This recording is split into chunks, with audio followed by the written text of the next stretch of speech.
I love it.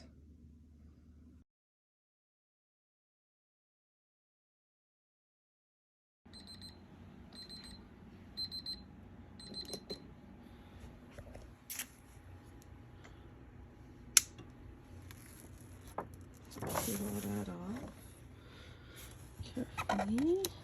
And then we're going to take this to wash out. Just sticking it in here to soak a little bit. It's already showing that the stencil burned well. You can see the outlines.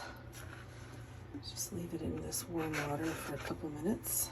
And we'll do the washout.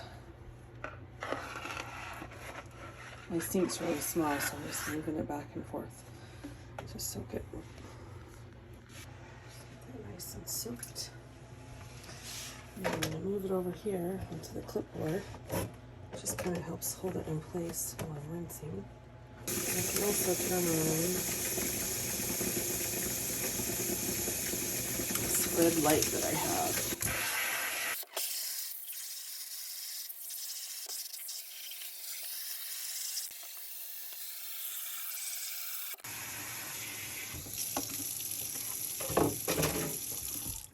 Take it, hold it up, and just look at that and see. Looks pretty good. Okay, something else I like to do is I literally just stick it up here to my cupboard to dry, and then I take a squeegee and go over it super light. You can see it just kind of gets the excess water out of there so that it can dry faster. So these are the boards that I'm going to be putting the stencils on. 16-inch wood rounds that I got from Amazon. I've already put 2 stains on them. A lighter stain on the bottom and a darker stain on the top. And then started taping off and painting different lines. I need to do the white now. And I start, the red feels pretty dry. And I'm going to put the painter's tape, and I'll come in here and look right at that red line and try to tape right on it. Now it isn't super critical that you get it perfect, because we're going to be doing some paint techniques that also will cover these blurred lines, kind of like how the tape didn't really stop the stain from going through. That will all get hidden.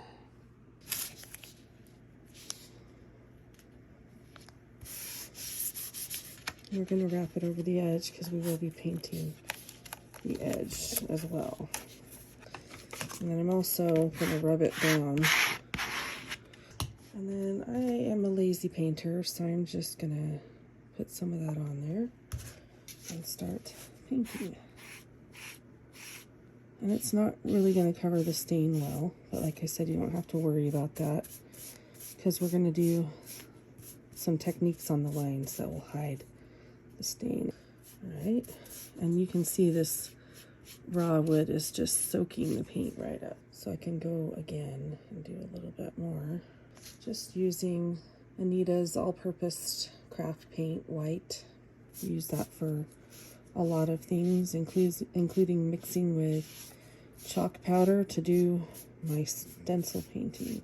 So any good painter knows that you do not leave the tape on longer than necessary. So I've got this one done. And this one you'll probably see. That was the lighter stain, so it actually hid a little bit better. And then we'll just move that one to the back and do the second one. I normally don't make 2 of the same thing, but I'm really excited about this one, and I want to have one available for sale and one for my front door. So we're lining up that tape again. Oh, I just realized I forgot to paint the white edges on that other one. I have to touch it up. Also wipe some of this extra paint on here. And then I can go and do these edges. Okay. And I'm going to take off the tape. So that is that. And then when that dries, we'll go to the next step.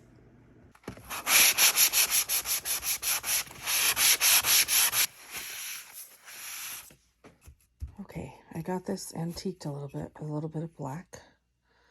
And it's easier than it looks, but if you don't like it, you can always add a little more red or white in to cover it up.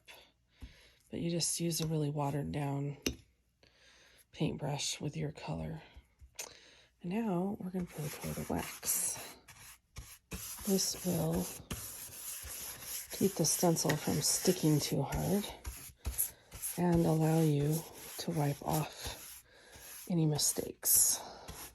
Plus it seals the wood and gives it a nice finish. Let that dry for about 20 minutes and then you're just going to buff it with a paper towel or a rag. Okay, so here's the buffing motion.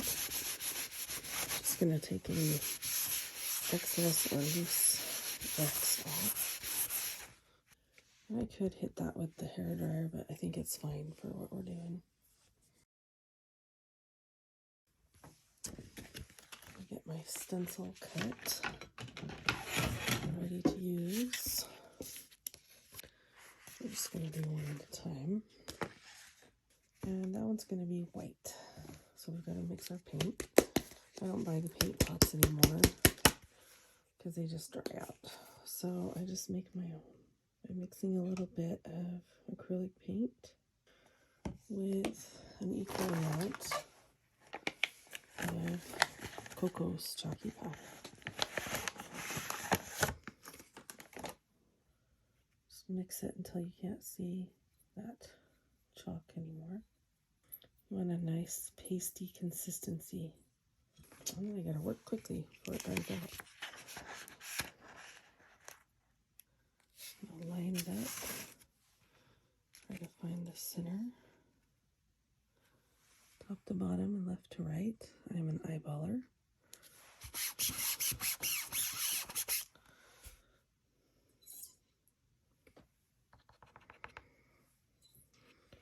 Alright, we're going to use our squeegee to get it across there.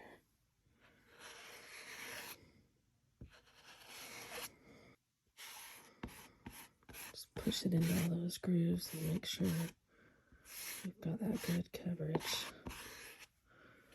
And then we've got to get this off of there before the paint starts drying.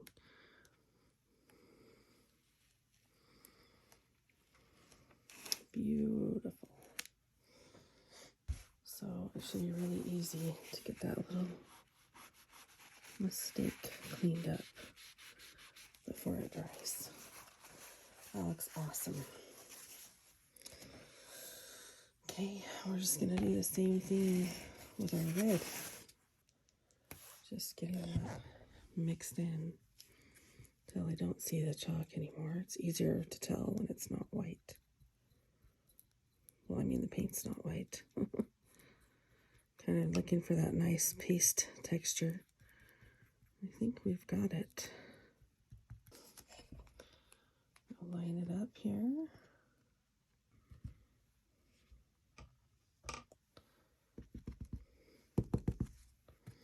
If you notice, I'm just kind of putting a bunch of it in between letters so that as I go, the squeegee will pick up more paint.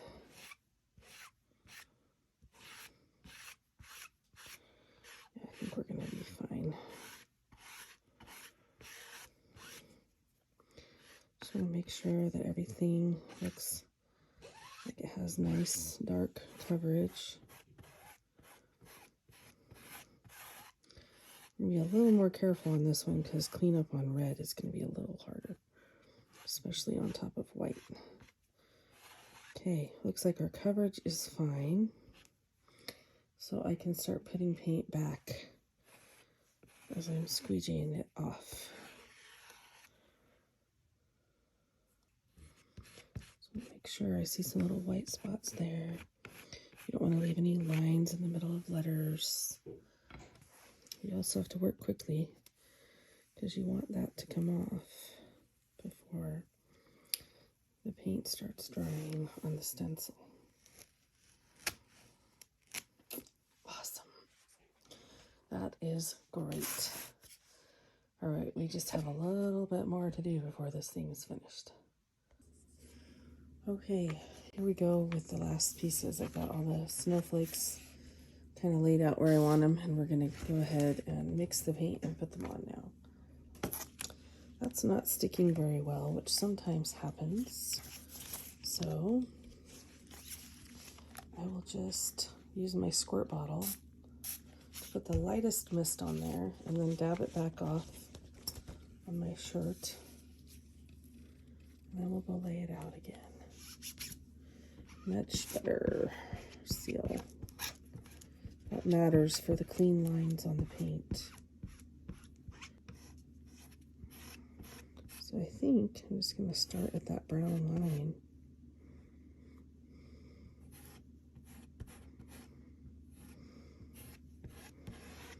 I'll do that one too. Make sure I'm getting all the way to the edge.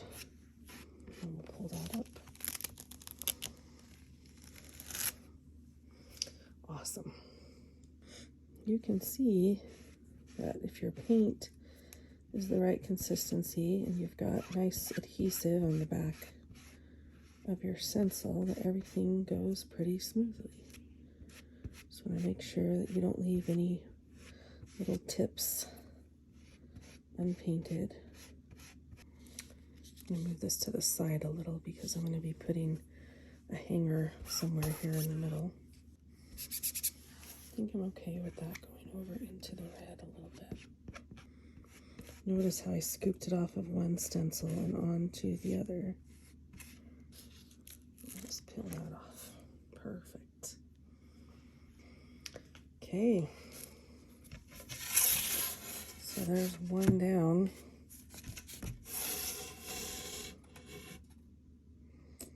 Awesome. I love it. That's gonna go on my front door next year.